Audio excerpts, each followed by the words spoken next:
So tonight's focus is love. Um, I, I love love because it's like what it's like one of those things you know the most about, but you know the least about. We keep learning new things about love, so it must be infinite. It must be at the ground of everything. Otherwise, we'd somehow manage to get hold of all of it. Where the truth is that it's finding a way to allow it to get hold of us, because it is the ground of being. It's the initial impulse that propels everything, and it's the energy that holds everything. One way I could look at love is it's the mycelium of the universe, of creation. You know what mycelium is? It's this fungus that networks into everything. We were up at this place this summer, and the lady was telling us about on the desert surface. There's this mycelium that goes on for hundreds of miles, and so you have to walk gently on the desert because it breaks that with this kind of thin surface soil that it has. So you might Google mycelium sometime. It's quite fascinating. The biggest organisms on the planet. And the new Star Trek series, they found out that the whole universe and all the dimensions are interlinked with this mycelium. So it's a nice metaphor because it's living. It's a living organism that connects everything.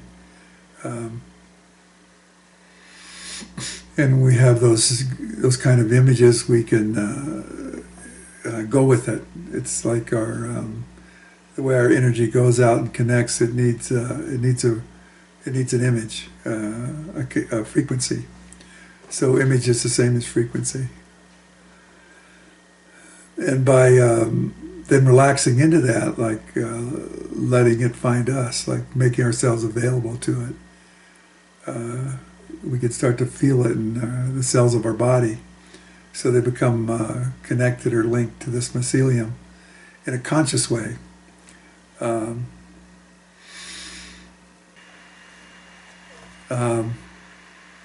It seems to me for it to do that, it has to be globally aware in a physical way, to be able to have a consciousness that connects that way.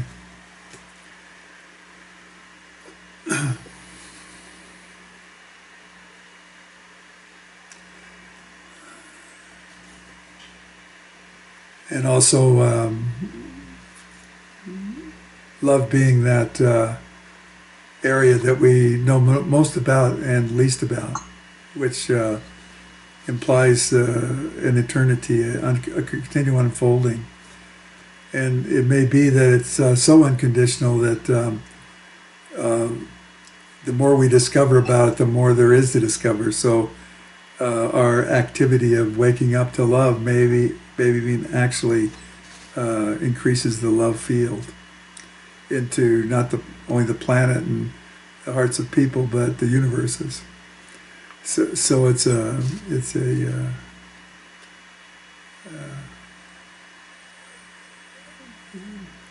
this amazing field of connection.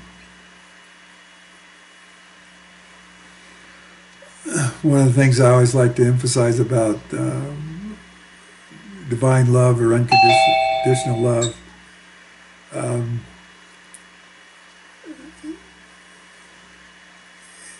is it supports everything. So in considering that unconditional love supports everything.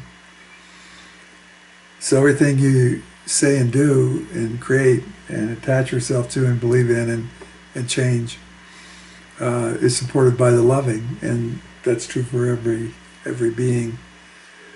Probably everything, even sentient rocks. They're sentient, just they're very slow. They think in terms of millions and millions of years rather than something fast like we think about maybe the next couple of minutes and doing something.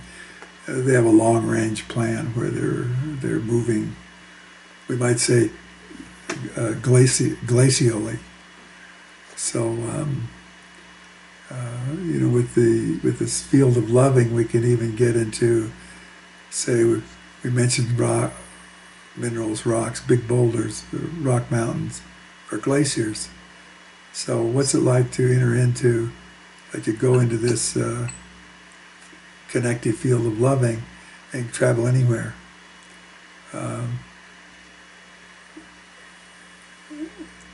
And so you travel into the life cycle of a glacier and the building of the snow and the compression and the purification of it, and how that ancientness is suspended as more glacier builds, and you follow that out, and eventually, like, maybe the planet heats up and pieces fall off and it starts to melt, and then someday that glacier won't exist anymore as a physical form, but existed as an experience in this field of loving. It leaves a trace. At some levels we call that the Akasha, or the Akashic record, which is the record of life inside of creation. And then we have the nature of the soul traveling through this consciousness of loving and its memory. And so that memory is held in a soul memory that's outside of creation, that's eternal. And so in our capacity to be vulnerable to the loving of our own soul, we transcend that and can access through the soul the Akal record, which is the record of everything for all eternities, and read that from within ourselves. And in the library card is the loving. So only that which is completed in loving can go into the soul. So when you can, even though you haven't finished a lot of things in your life, there's a affinity to that, to where we can step into soul consciousness, or call it forward and step into it. And because of the nature of love, we don't go against our egoic projection, our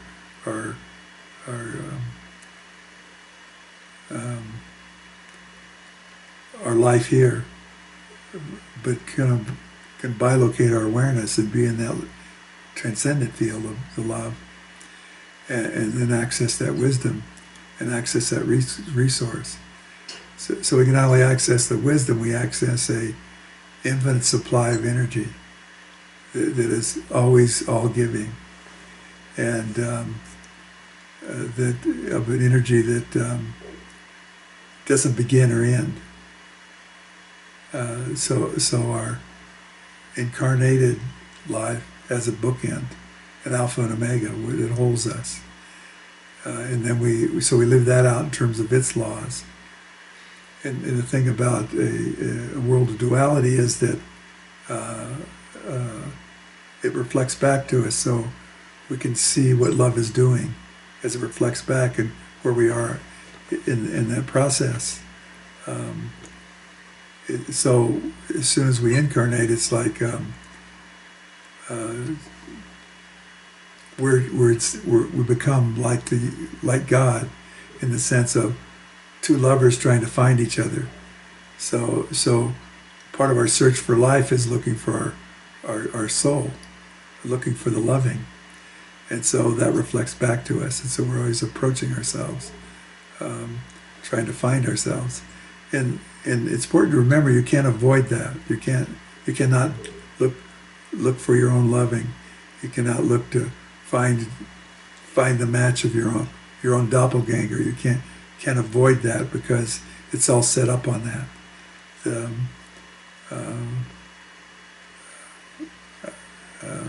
The way I look at God's will, and that will is what gives us life and motivation and arranges things, is that love will find its way. So the nature of love, it always find its way, because it's the ground. It's the ground of being, and it find the way to itself, and find the way to its home. So the more conscious we make ourselves of that inside of us, the easier it is to navigate, because we can see more of the twists and turns of things.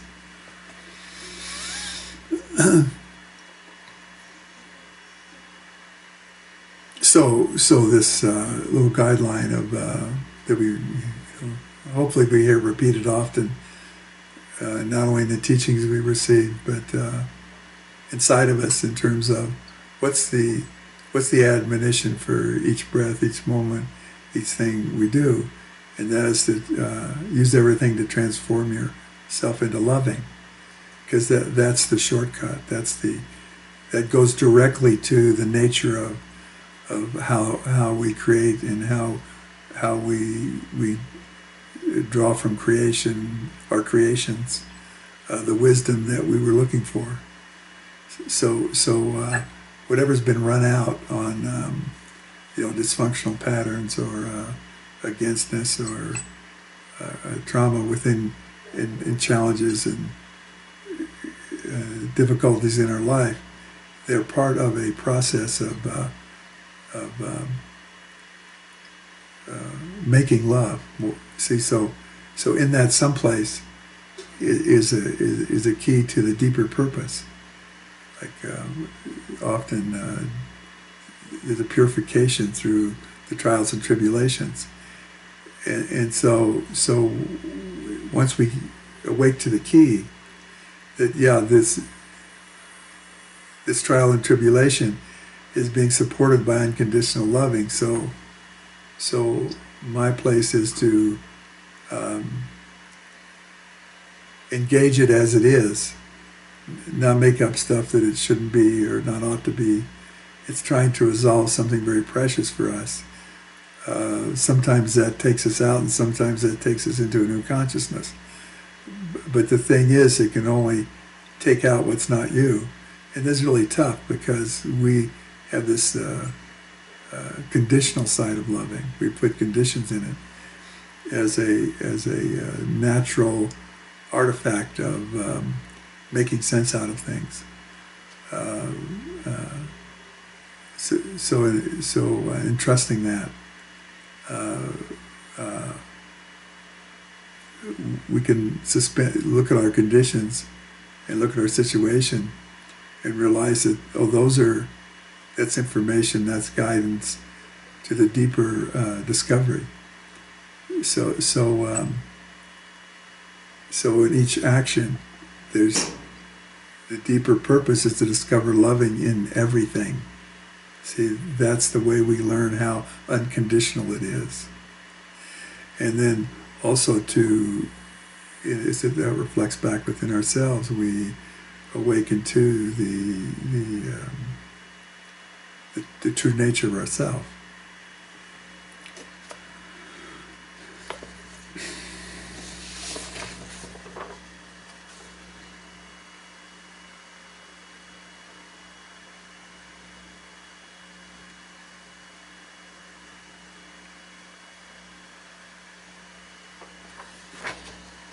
So in the distribution of this, we have reflective love and inspirational love in our daily life. So reflective love is how it comes back to us through the distortions of our idea of things and other people's ideas of things and the milieu we're in. And then inspirational love is what arises from the soul in response to that, in terms of a problem-solving process. So we're I guess our dance of love is the dance of those two aspects of our loving.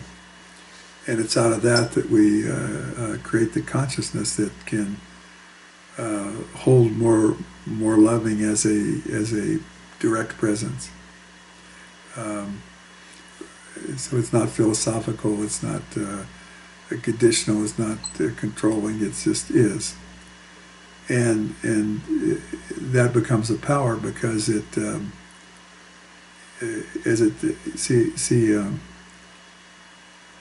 the universal way, it's just the loving is everywhere present.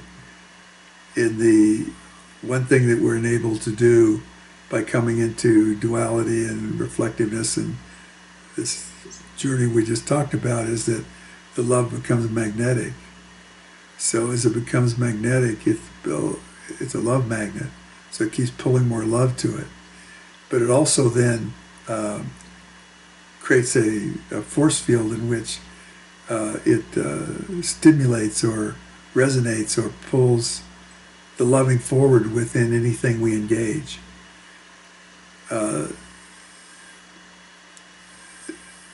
So we become that kind of influence. So when you make it your priority and keep building up this magnetic pattern, you build up I was going to say the finesse, the cleverness to work the love for love's sake rather than for advantage or control or winning or losing.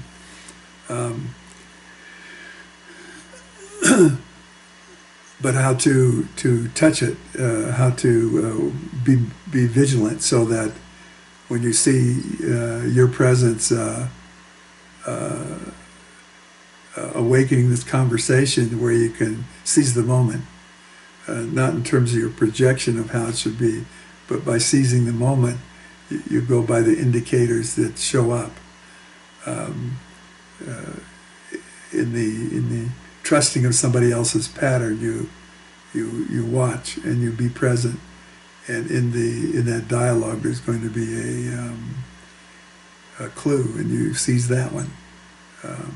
Even if you have to stop in the middle of something you're saying, or in other words, you allow the inspiration to come up and give you the speech. See, that love is through its mycelium network. The love's always collaborating with itself. It's like there's love spies in every element of living that are waiting to assist you because they know the secret of how to work the situation. So it's embedded, and so those become your consorts, your allies, that you learn to have them speak within you.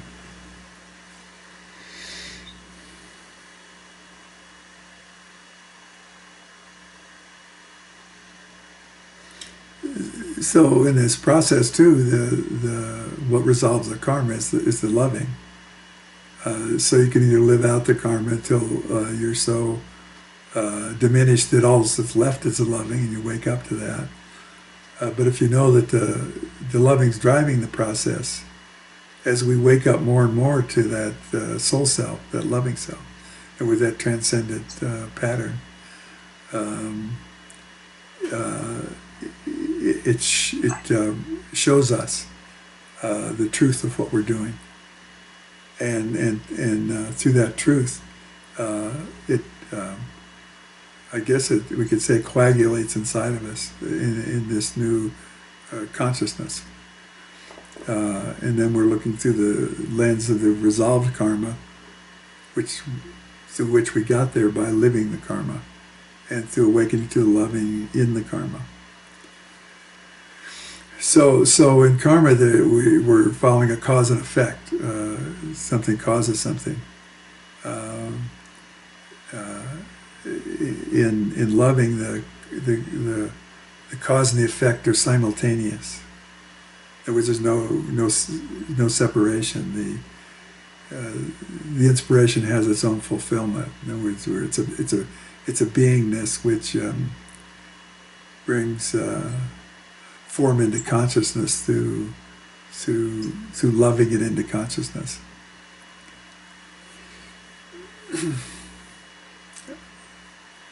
I'm not sure I got that myself, but it sounded really nice.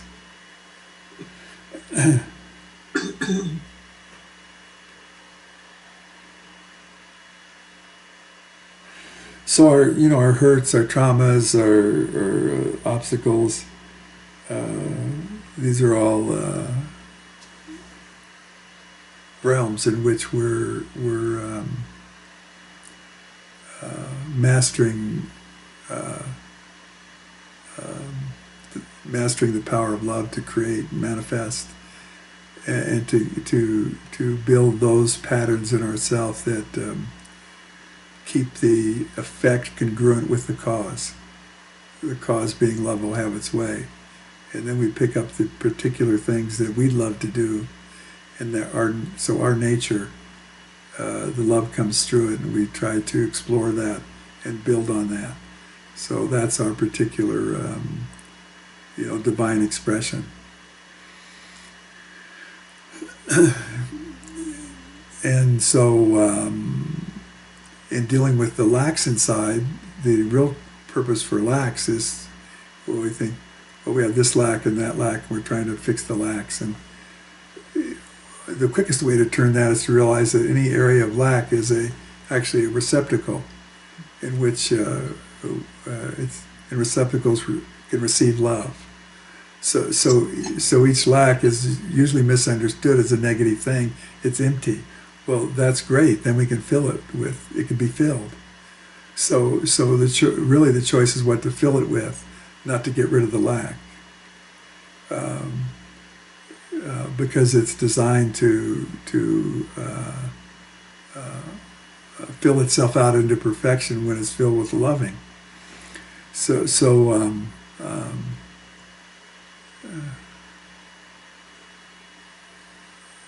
I guess we're the lacks in the areas we're beggars. So instead of begging for something to fix you, beg for being filled with love. And then once that happens, all things are possible. And the challenge in a reflective reality is we always expect it to come from someone else, when really it's something that either arises inside or enters into us. So it either comes up from either arises inside or it fills from above, and that's just the transcendent column of light that's centers the vortex of our presence and our anchor into this reality of the above and the below.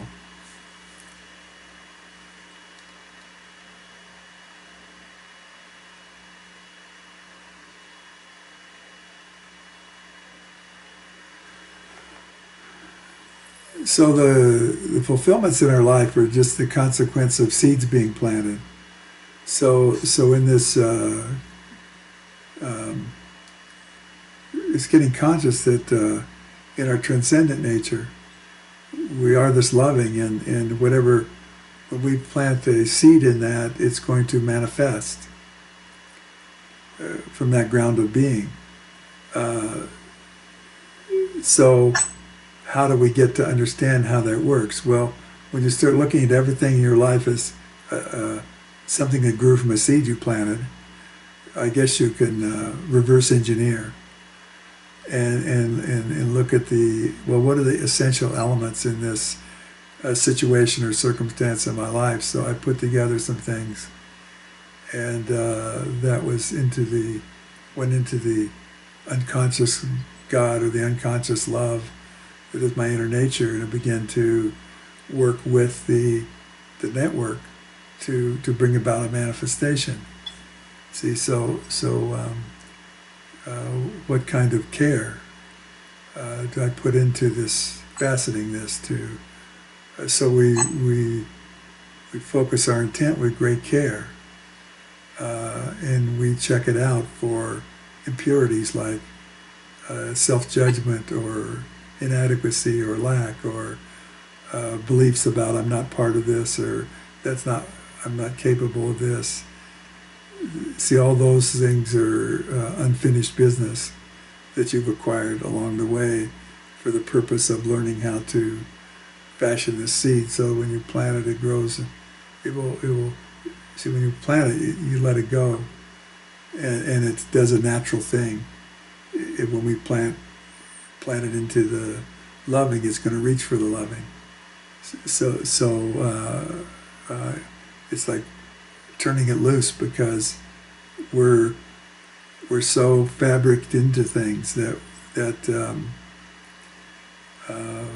I guess in conventional terms we can say we're the body of Christ. We're part of the body of Christ. So we have all the rights and privileges, including humility, including the ability to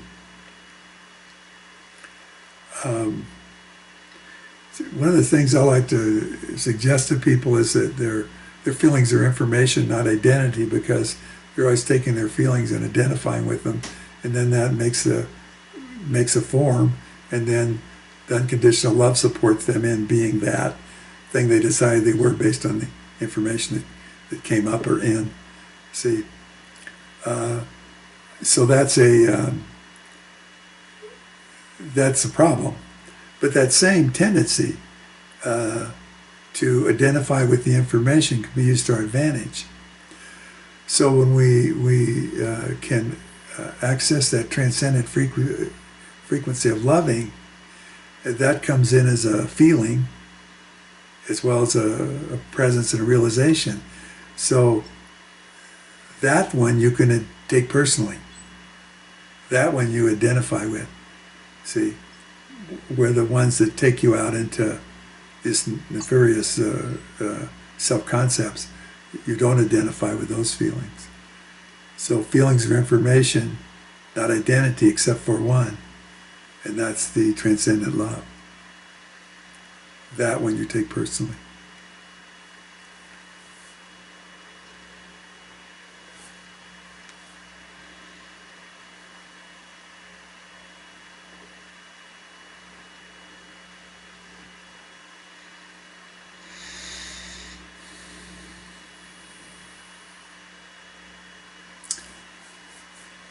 So let's take this into a meditation.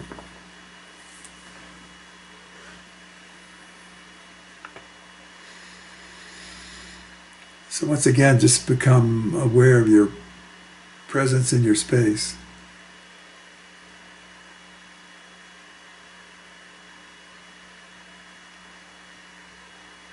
And there may be other things going on, but they're on the periphery. So just stick with the awareness of you in your space. And then bring forward some of the ways that you identify these deeper dimensions in yourself. Like as you breathe in and out, also breathe in and out through your heart. There's a coupling between your heart and your lungs, so when you breathe in and out and breathe in through your heart, you take everything you breathe in and it turns into love and you breathe it out.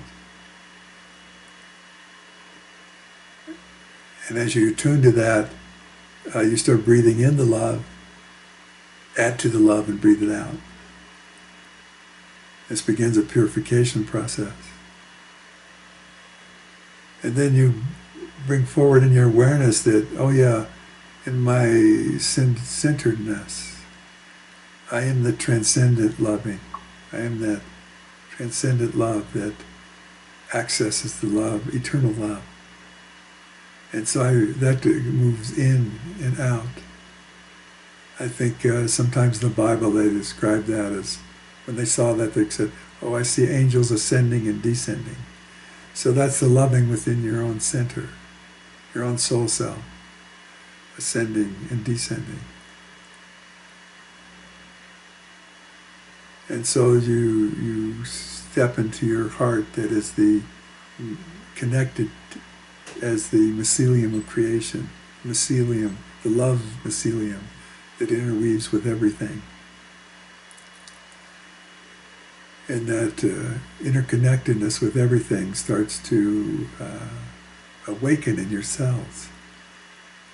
And you feel it. And it enlivens your sense of existence.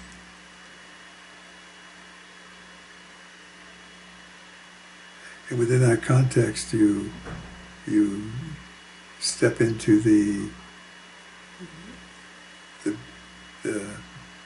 breathing of love through you, the eternal love, the living water that you drink and no longer thirst. And you engage that and that feeling, that frequency, you take it personally. Say, this I am. I am this. And once you identify with it, it takes its office inside and starts flowing out through you, rearranging and cleaning up and tidying up so that every reflective aspect of your life resonates with that. This I am, this frequency of transcendent love.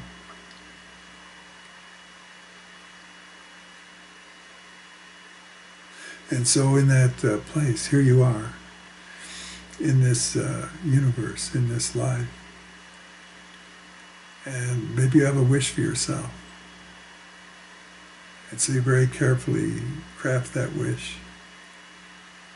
And check it out for any lacks or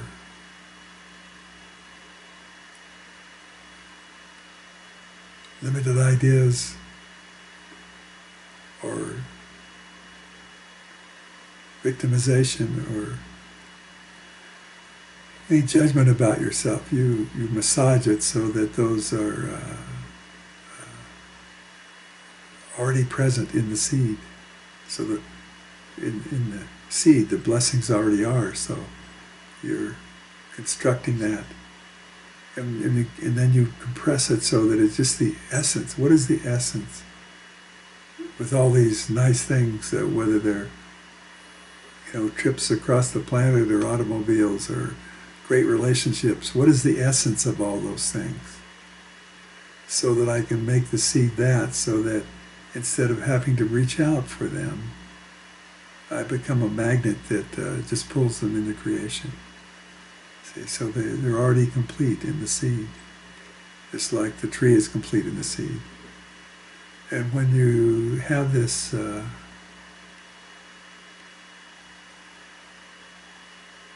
perfected as best you can, you also put into it for the highest good, because you know that once you release this inside, it's going to be part of the whole. It's going to tell everything about you and about what you want. And so in that there is this, you can do it from a greed level or a love level. The love level is unconditional, so it will, with given permission, will reorganize any bit of the coding in that wouldn't turn out well. So you put for the highest good. And you know that as you take this authority inside of you, this I am this transcendent love, I am this soul. You take that authority and you make it so. And then you just drop it into the eternal place of love within you and release it. You see it go into the vastness. As it goes into the vastness, it also goes out into a greater vastness.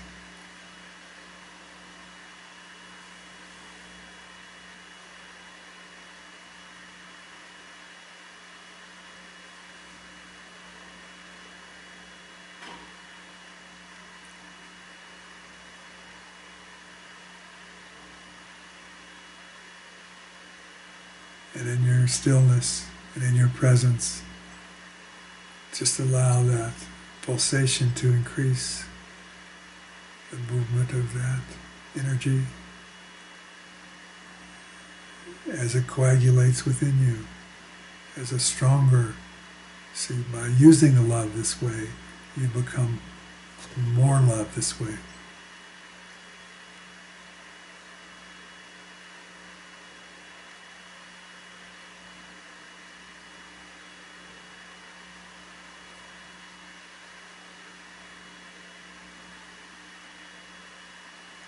So may the blessing of this transcendent love wake up consciously into your senses, into your mind, into your heart, into your awareness, into your perception.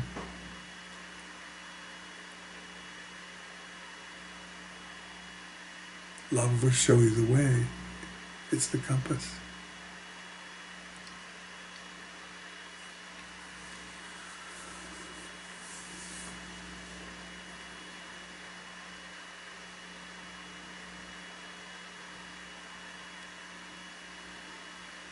So just give yourself permission to travel out on that in whatever way you are relating to this energy.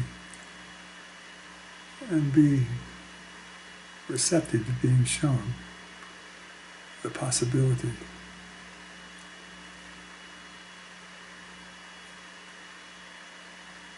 And the truth of yourself.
So just start focusing on your back now and open your eyes and taking a sip of something.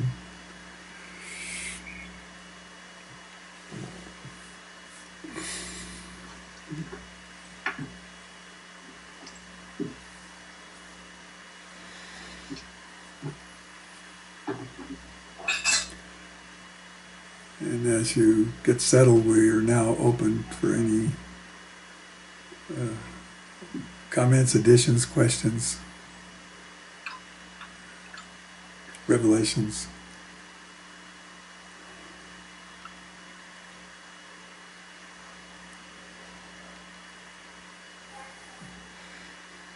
Or we can just enjoy the presence with each other.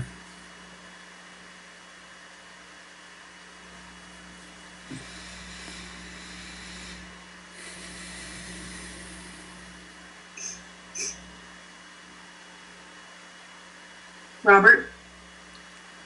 Denise. Oh, okay. Hi, Denise. No, I had this beautiful awareness the other day with, inner teacher, that source of,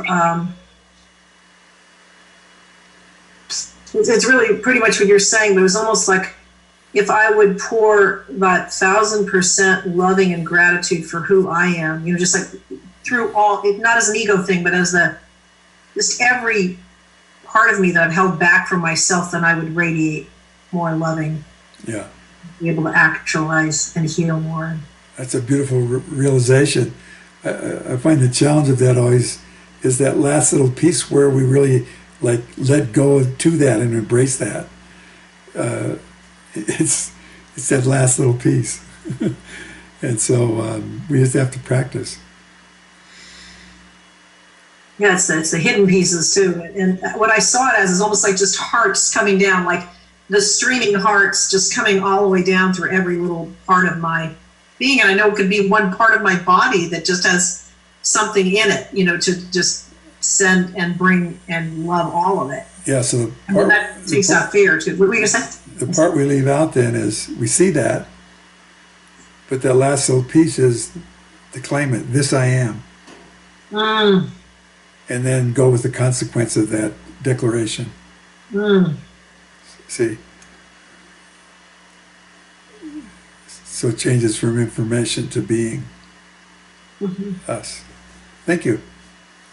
Thank you. Yeah. Okay, Jessica. That might come into play with what Denise was just saying, but I heard you say something that I don't know if I've heard it before. I was hoping you would just say a little bit more because I kind of got lost. You were talking about identifying with your feelings, and you said that that tendency to identify ourselves through our feelings can be used to our advantage through the transcendent frequency. Yeah, so what I was... More about that?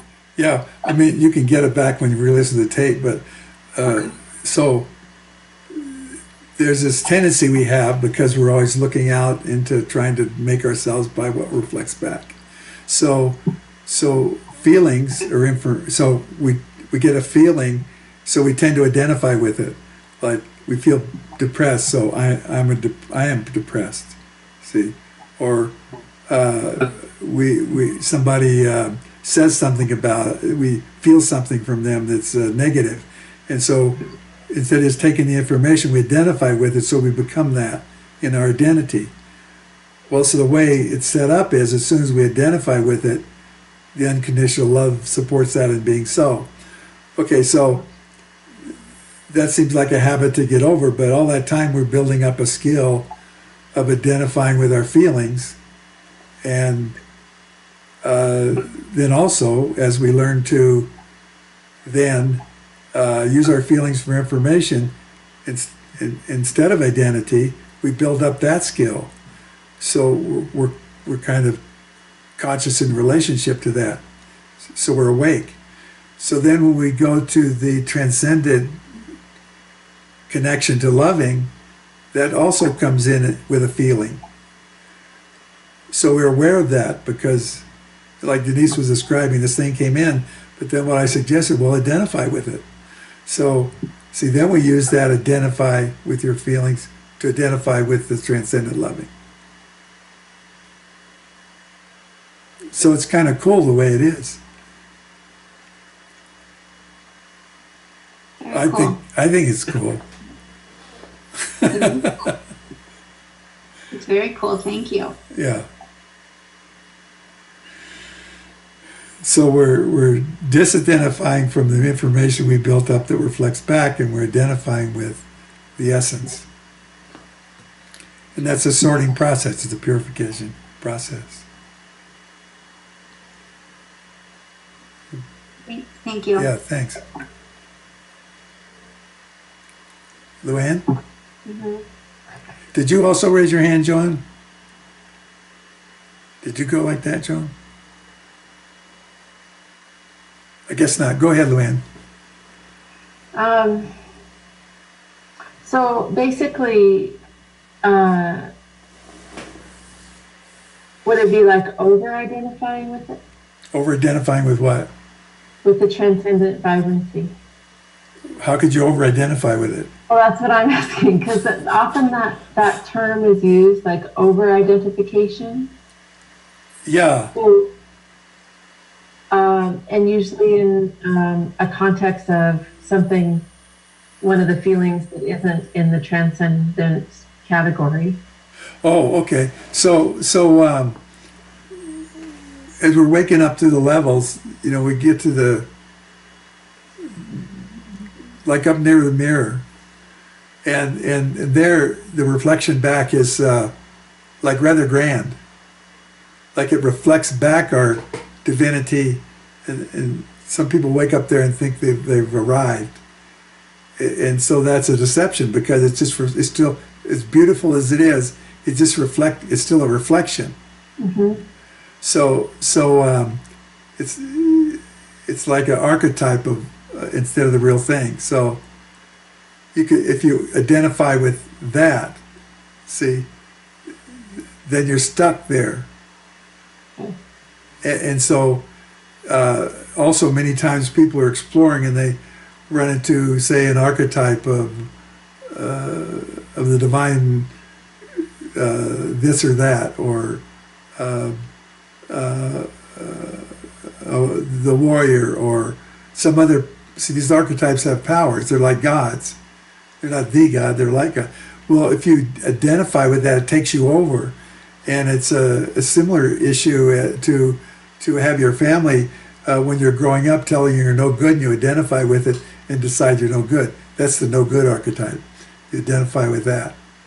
See, so that's a process of over-identification. Or when we identify with our feelings as us, and then keep building on that, then we become too taken with that. Often people will get into such a victim consciousness, they've over-identified with being a victim. See, so that's something to watch out for. But one of the ways you can tell this is the transcendent love is, it's so unconditional that over-identifying is not an issue. See, it's so soft and so intimate and so loving and so total, and so makes everything non-relevant. It's pure. So you just go, you identify with it because it's your essence. Say, this I am. It's like you meet yourself. And in that kind of nature, the test of it is as it moves out through you and takes over you, it will not exclude anything else. But everything else will just have an existence in your reality instead of a command in your reality. Mm-hmm. So that's a test. If you go around and start playing with it and trying to make cars turn over or rabbits appear out of a hat, then you know you've over-identified with an archetype or an illusion, and you have to rework it. See, because it gets into your ego. Mm-hmm. And you can always tell when the ego moves in because there's a self-importance.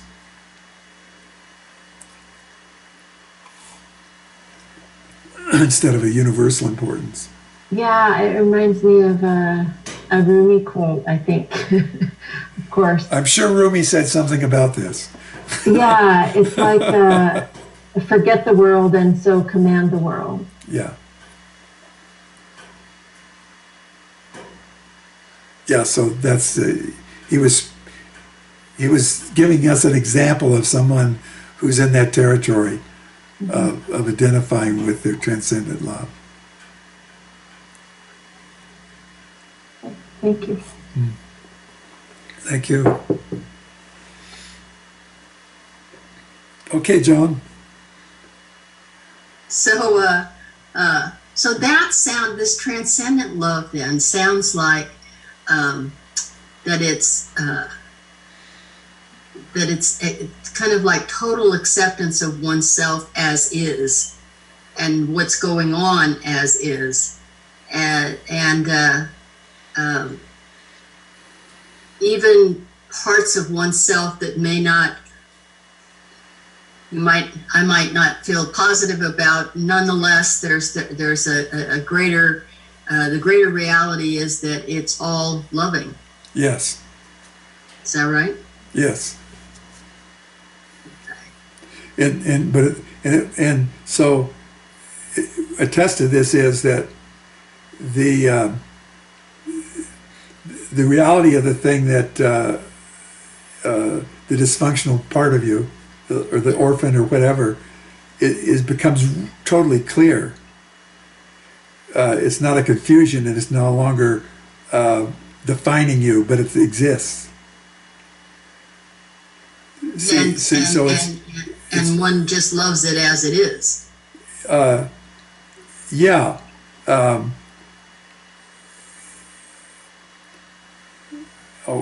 being careful with this because as soon as we, love it as it is, but then we got to remember that so far that's a mental thing.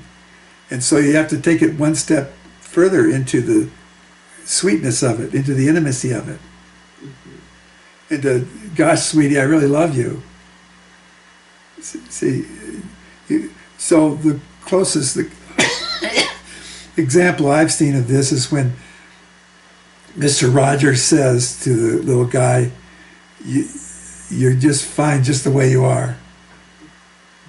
See, so the Mr. Rogers is the closest I've seen to somebody just coming out with how you do that, and it's not a concept, where it's a real heart thing.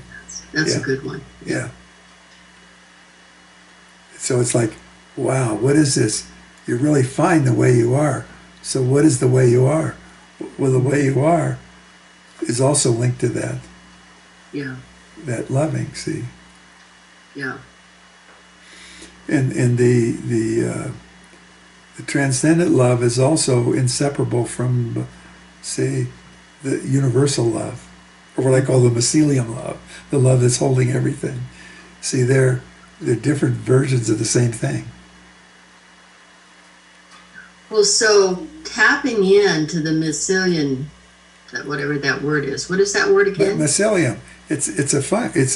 In real life, physical life, it's a fungus. I'm using it as a metaphor because I don't know if you're a Star Trek fan, but they did their new episodes. Their new version was they discovered there was a mycelium that was interconnected everything and interconnected all the dimensions, so they could travel through it into all things. So I don't know if that's true, but it's a great metaphor. Oh, great! Yeah. See, because it's it grows everywhere. So it's living, and it has a sentience to it, and that is to connect everything. So then how can you look at what's going on, say, outside of oneself or with the planet or with, the world as it is, and see it from the perspective of that interconnectedness? Yeah. Well, of course, practice, but yeah. And you can trust that if you can't do that right now, life will take you there. Mm-hmm. So you can do that. It's inevitable, and so we'd like to do it in 10 minutes instead of 10 million years, but it's inevitable. So once you get to playing around with this inside of you,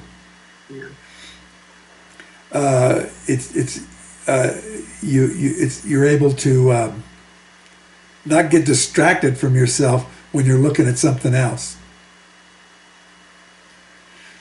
So our problem is we look at the news or look at this terrible event, we get distracted from ourselves. Mm-hmm. And then we get frightened, and then we identify with the fear. Yeah.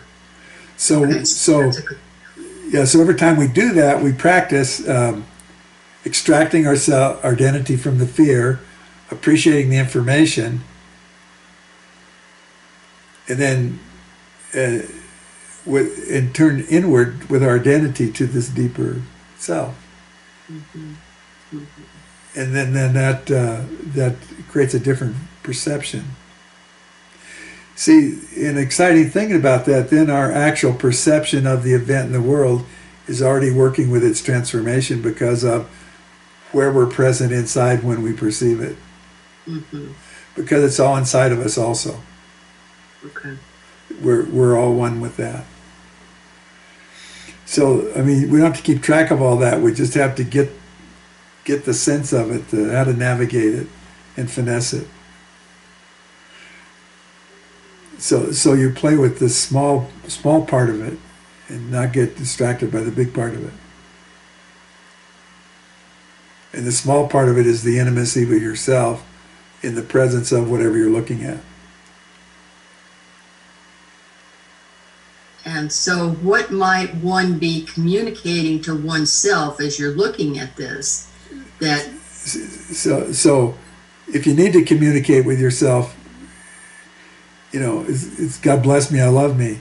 But Yeah. if as we build up this, as you see, the invitation is to start building up this awareness, so you don't have to, so there's no need to communicate because it is. mm-hmm. See, communication is like one thing to the other. So you have to communicate to you know, like to get a response. But when you identify with the response, it just is. There's no distance. There's no separation. So there's no, the communication is. I mean, it's hard for our mind to get. I'm talking in a thing our mind can't get. And so the practice is, that's why we do spiritual practices. The practice is to get that so conscious that we're connected to it. Mm-hmm. It's so us. And then maybe we have to, you know, like your computer has a default setting. They ask, do you want to make this your default setting? Yeah, make the transcendent love your default setting. And so you make up a game inside where when you're not connected, you have a default button you press and you connect. And see, Yeah.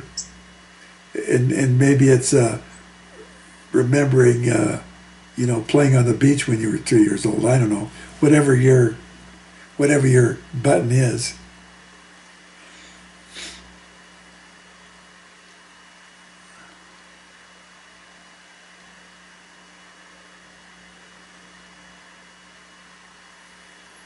It's a thou art holy rather than holier than thou. So it's entirely a completeness in itself. Yeah.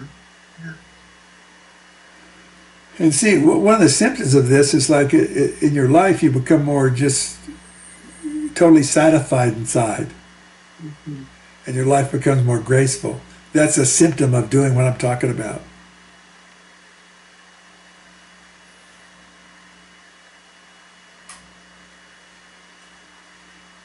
So do you find you're more satisfied inside and there's more grace in your life? Yeah. Yeah. So you've been working it. Yeah, I have. And, you know,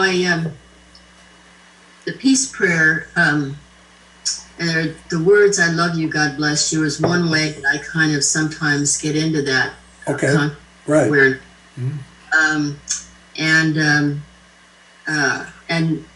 SEs and, you know, just a variety of different things that we've learned how to do over the years. I have to acknowledge that it's certainly easier. You know, I hesitate to say the word easier because but I'm grateful for this the inner strength that has developed to kind of shift into that awareness, and for the way the teachings have, you know, led me into that, and there's always many opportunities to practice. And, That's all there is Yeah. opportunities to practice. yeah, It's unavoidable. Every opportunity is an opportunity to practice. right. So it's a constant thing. See, so once we get that we're in life in a different way. Yeah, We're part of the connectedness. We're part of the alignment. We're part of the inspiration, yeah, and become a actually vehicle for that in the wholeness. yeah. And it's just guides us on our way, then. Yeah. Okay, thanks. Okay, thank you.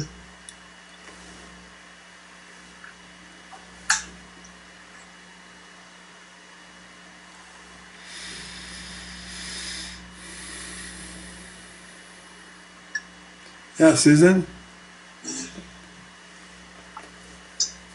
A fungi expert discovered that the mycelium, the bees prefer to drink the nectar of the mycelium to drinking the nectar of the flowers because it empowers their immune system. And apparently it does the same thing for humans. To the extent that colonies of bees who drink the mycelium nectar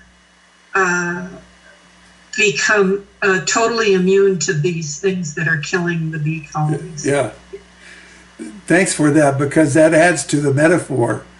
Right. So if we drink of the mycelium, we become more resilient. Our immune systems are up. It's fantastic. Thanks for that. Yeah, you're welcome. Thank you, Robert, always. Yeah.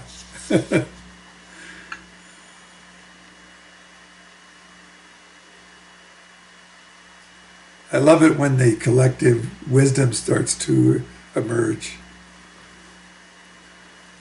Have another. Oh yeah, Denise, yes. Yeah, the other part, when I was listening to Joan, and maybe you can just, I don't know, maybe you see it energetically, but I know that I've done this and do this in a certain way. It's almost like in boundaries, not even knowing that I've reached myself out into something, into the energy of somebody else or their feeling or my feeling about it. So then, like, how to stay connected with myself and that higher part of my consciousness rather than reaching out even without knowing it and my boundaries. So the reaching out's working fine.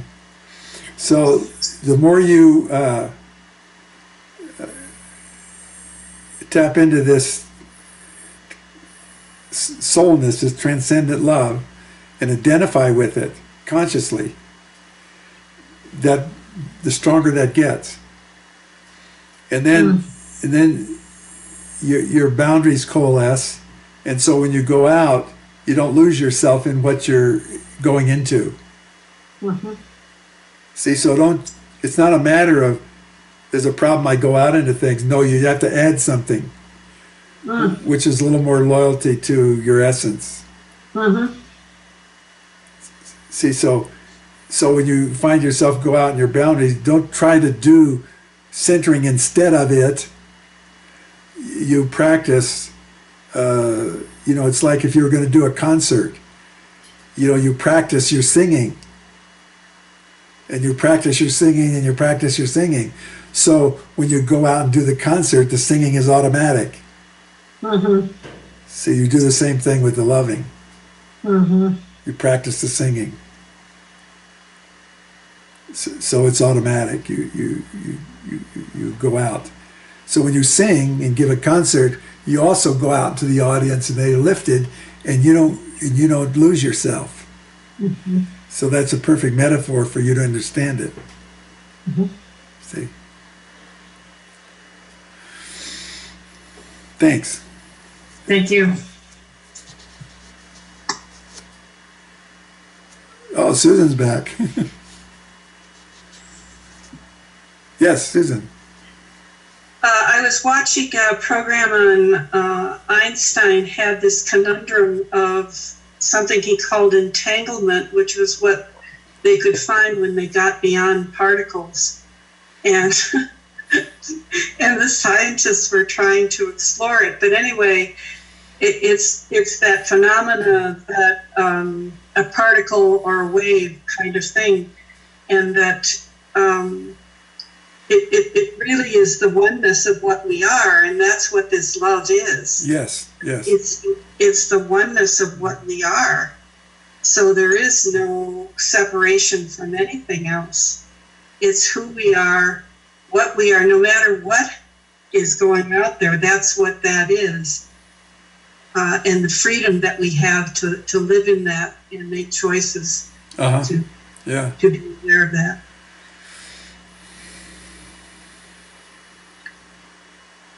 Thank you. Thank you, Robert. Robert, I have a question. Where are you? Danielle. Oh, there you are, Daniel. They're over here. Okay, so this is a little out there, but Oh, what I've been saying is not a little out there, right? yeah. So I was thinking about what you had said. We were talking a little bit about the magnetic, Yeah. and I had the magnetic love, and so I had heard, I read, there's a on January 3rd, some sort of energy hit the earth, and the magnetic the earth is surrounded by magnetic poles that keeps us, like, the atmosphere stable and our keeps gravity. And so the hypothesis, and it wasn't like an energetic pulse, the solar arrays didn't catch it. They don't really know what happened. And so one of the hypotheses is that the loving of the planet brought this energy force in to change the dimension we were in. And I was like, I thought it was just a super That's kind cool. of fun. Yeah. And that it changed us back into a different loving dimension. And it was because we can't act, there's a whole map that shows how the magnetic, the magnetic, I don't know what it's called, the magneticness around the earth moved. So they were able to track that. You just couldn't figure out why. So it's like a adjustment. Yeah.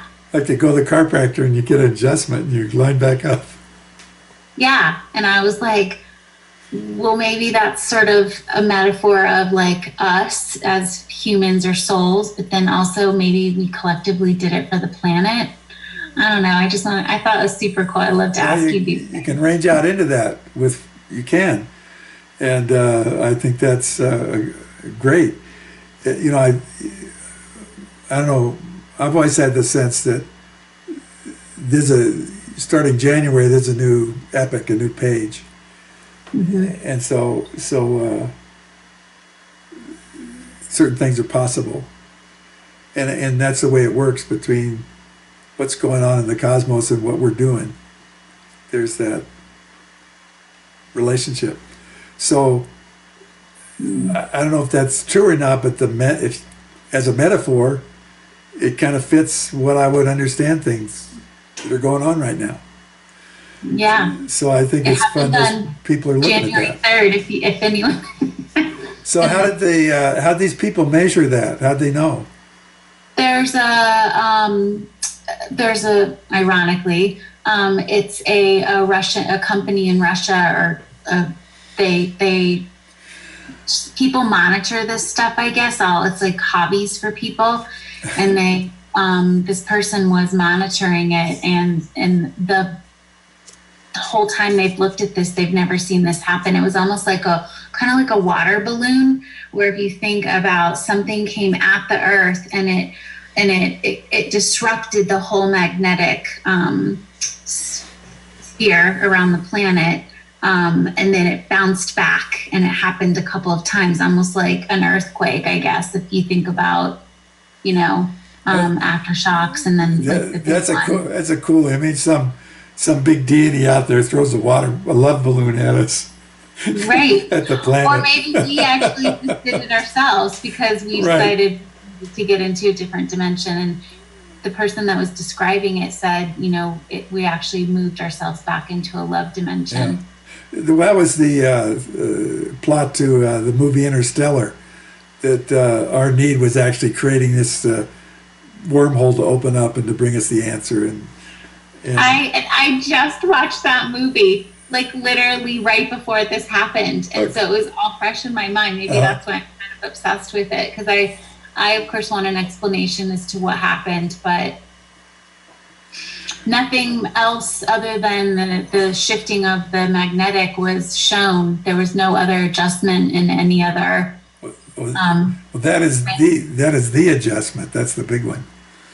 So we can watch it, we can test it, because if that occurred, given that occurred, we'll see results. We'll see symptoms emerge within the collective of humanity, and some things will become easier within ourselves. Mm-hmm. So we'll just keep an eye on it and see what happens. Yeah, Okay. pretty cool. Yeah.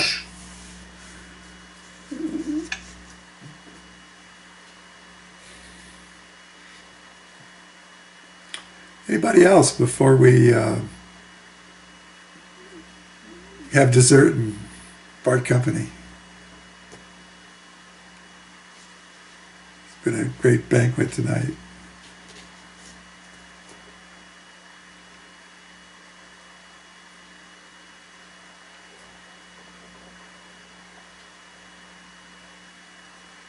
Okay, so let's just do a blessing here and take it all inside and see where it takes us.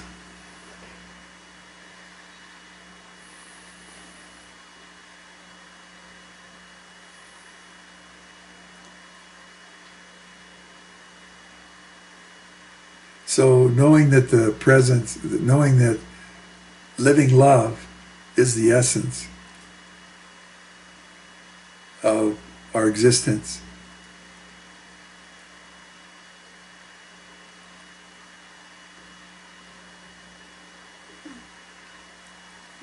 We take responsibility for our own blessing and claim this relationship. This I am, this, or I look into this eternal energy. This is who I am. This is I am. So we then turn out into the world and we see the levels of life reflect back to us in a meaningful and ordinary and miraculous way.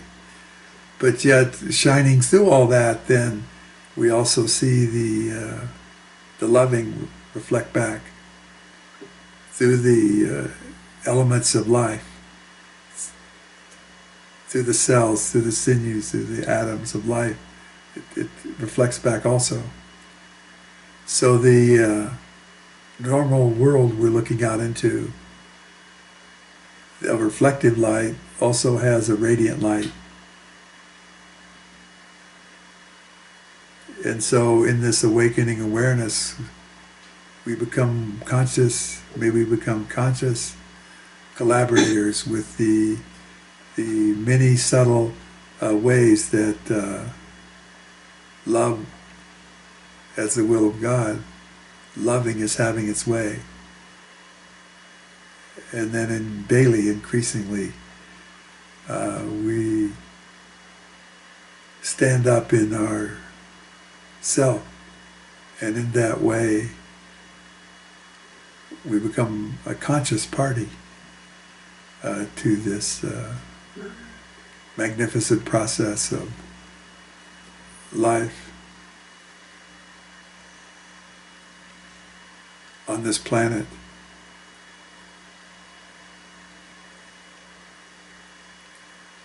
And so we've heard this. Be in the world and not of the world. And this is the essence of that statement. We are the essence of that statement. So may we be in the world and not of it in every way, in every moment, in every breath. Bless us.